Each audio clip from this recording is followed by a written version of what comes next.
India confederation जिंदाबाद जिंदाबाद जिंदाबाद। পশ্চিমবঙ্গ বিশ্ববিদ্যালয় কর্মচারী যুক্ত সংগ্রাম পরিষদ জিন্দাবাদ जिंदाबाद जिंदाबाद ইনকিলাব জিন্দাবাদ जिंदाबाद जिंदाबाद পশ্চিমবঙ্গ বিশ্ববিদ্যালয় কর্মচারী যুক্ত সংগ্রাম পরিষদ জিন্দাবাদ जिंदाबाद जिंदाबाद। অবিলম্বে শূন্য পদে লোক নিয়োগ করতে হবে करते হবে ইনকিলাব জিন্দাবাদ जिंदाबाद जिंदाबाद। मनोज कुमार सिंह, हम कल्याणी यूनिवर्सिटी के सेक्रेटरी हैं और West Bengal university employees joint council का असिस्टेंट सेक्रेटरी है।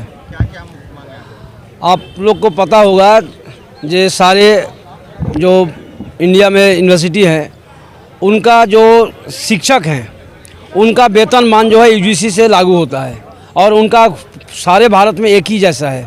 हम लोग बहुत दिन से ये सरकार के से हम लोग ये डिमांड कर रहे हैं जो सारे इंडिया में हर यूनिवर्सिटी का एक ही वेतनमान हो, गैर शिक्षक कर्मचारी जो है उनका एक ही जो है वेतनमान हो।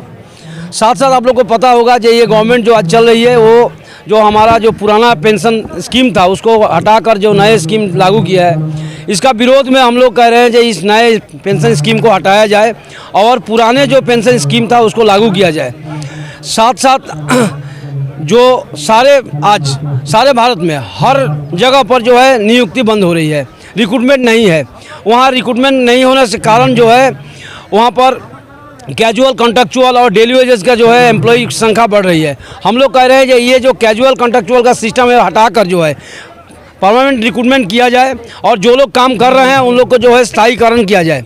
साथ में आप लोग को पता होगा जो NAP 2020 जो है उसको हम लोग हटाने के लिए कह रहे हैं कि ये शिक्षा विरोधी है और जितने यूनिवर्सिटी हैं उनमें कोर्ट सेनेट सिंडिकेट जो है उसमें जो है हमारे जो गैर शिक्षक रिप्रेजेंटेटिव है उनको रखने के लिए हमारा ये मांग है। इस मांग को लेकर और शिक्षा में जो है सांप्रदायिकरण, शिक्षा को जो है वाणिज्यीकरण, प्राइवेटाइजेशन, ये सब के खिलाफ जो है हम लोग जो all India university employees confederation है और हमारे बंगाल में JCA joint council of action ये लगातार लड़ाई में है और इसी के चलते आज हम लोग जंतर मंतर में हैं।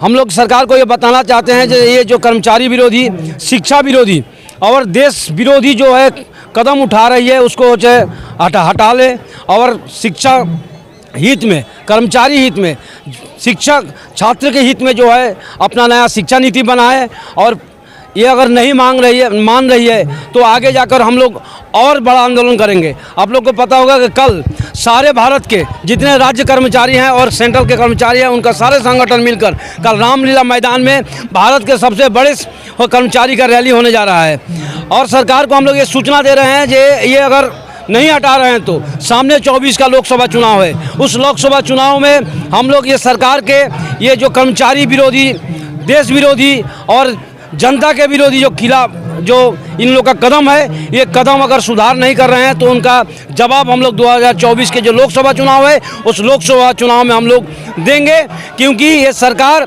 भ्रष्टाचार को बढ़ावा दे रही है, सांप्रदायिकरण को बढ़ावा दे रही है और शिक्षा व्यवस्था को प्राइवेटाइजेशन को जा रहा है जो देश हित में नहीं है। यही जो है आज हमारा मांग है। लेकिन सरकार सबका साथ सबका विकास के नारे लेके चलती है, क्या कहना? सबके साथ सबका विकास ये अदानी अंबानी का विकास कर रही है। सबके साथ सबका विकास जो है कुछ दान खैरात कर देने से सबका साथ सबका विकास नहीं हो रहा है।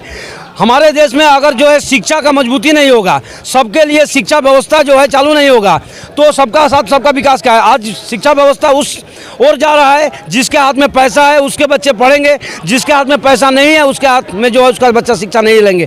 क्या सबके साथ सबका विकास है?